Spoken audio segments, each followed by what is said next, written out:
Mheshimiwa Spika, baada ya kazi hii nzuri iliyofanyika, na mambo mawili makubwa ya kushauri. La kwanza, baada ya kazi hii nzuri iliyofanyika, idadi ya Watanzania kwenye taasisi za kimataifa imeongezeka. Tunayo mifano mingi, tumeenda kwenye uchaguzi, tumechaguliwa, lakini wale wanaoteuliwa na kadhalika. Nataka kuomba wizara hii tusaidie jambo moja. Tunao waraka wa utumishi wa umma wa mwaka wa 2009. Waraka huu pamoja na mambo mengine, kwa haraka haraka, unazungumzia likizo ya bila malipo ya watumishi wa umma. Sasa waraka huu unapunguza kasi ya ushiriki wa Watanzania kwenye taasisi za kimataifa. Kwa nini? Kwa sababu moja, kupata likizo hiyo imekuwa tabu, lakini likizo hiyo ina masharti ambayo hawa Watanzania wazalendo wakipata fursa huko duniani, wakienda wakirudi huku, wanarudi kuanza pale walipotokea. Kupanda kwao vyeo kunasimama. Sasa nadhani hili lina discourage hawa watu kwenda huko nje. Ninakuomba Mheshimiwa Waziri, tunakuamini, nina hakika unaweza shirikiana na Wizara ya Utumishi, nendeni mkapitie upya waraka huu ili tuongeze idadi ya Watanzania.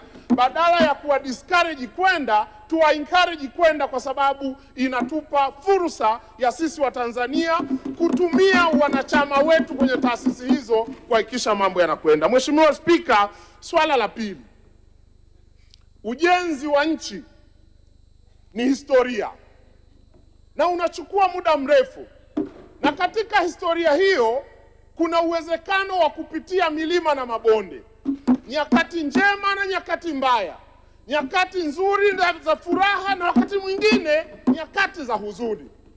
Na nahodha mzuri anapimwa wakati wa dhoruba. Nchi yetu imekuwa na miongo kadhaa ya kujenga historia yetu na mahusiano yetu na marafiki zetu. Ndiyo maana ninawapongeza marais wa nchi hii. Katika misukosuko, katika raha, bado diplomasia ya nchi yetu imeendelea kushamiri. Na Rais Samia ameonyesha kwa vitendo kabisa. Tulipopitia mawimbi, rais amesimama imara, ameonyesha uzalendo, na hili limepeleka salamu duniani kwamba hata kama tukipitia matatizo, bado tuna uwezo wa kushughulikia matatizo yetu wenyewe. Na hili limempa heshima rais wetu, na hili linatupa sisi kumuunga mkono rais wetu kwa kazi anayofanya. Sasa nataka kuiomba wizara mara kadhaa tuwakumbushe marafiki zetu kwamba tuko tayari kushirikiana nao kama marafiki zetu kuzitatua changamoto mbalimbali tunazopitia, lakini muhimu wakumbuke, nchi hii iko huru, ilipata uhuru wake. Uhuru wetu hatukupewa kama zawadi, tulipambana tukapata uhuru wetu. Tuko huru wa uheshimu uhuru wetu, tunaheshimu mchango wao, tunathamini mchango wao kwa kushughulikia changamoto tulizonazo, lakini waje wakijua nchi iko huru na wauheshimu uhuru wetu. La pili, marafiki zetu waje, lakini muhimu wakumbuke, wasitumie changamoto tulizonazo kutunyanyasa, kutukandamiza, kutuonea, kutudhalilisha. Watumie fursa tunaowapa ya sisi kufanya nao kazi kwa heshima, nidhamu na upendo.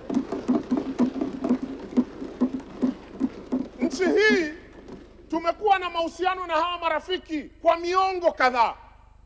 Changamoto za siku moja, mbili, tatu haziwezi kupima uhusiano wetu na wao kwamba eti ndio msingi wa uhusiano wetu. Na nataka kuwaomba Watanzania, historia ya nchi hii itajengwa na Watanzania. Tulinde nchi yetu kwa wivu mkubwa, tuitetee nchi hii kwa wivu mkubwa. Tusiruhusu mtu kutudhalilisha, mtu kutuonea, mtu kutunyanyasa, na isitumike fimbo ya changamoto tulizonazo kutupiga. Hilo tuseme hapana. Na niombe wizara hii mara kadhaa tuwakumbushe, iwe ni mataifa makubwa, iwe ni madogo, wote tuko sawa mbele ya diplomasia. Kwa hiyo waje tushirikiane, tufanye nao kazi. Na waziri, umefanya kazi nzuri, umetembelea mataifa kadhaa na hakika utakwenda kwenye mataifa mengine.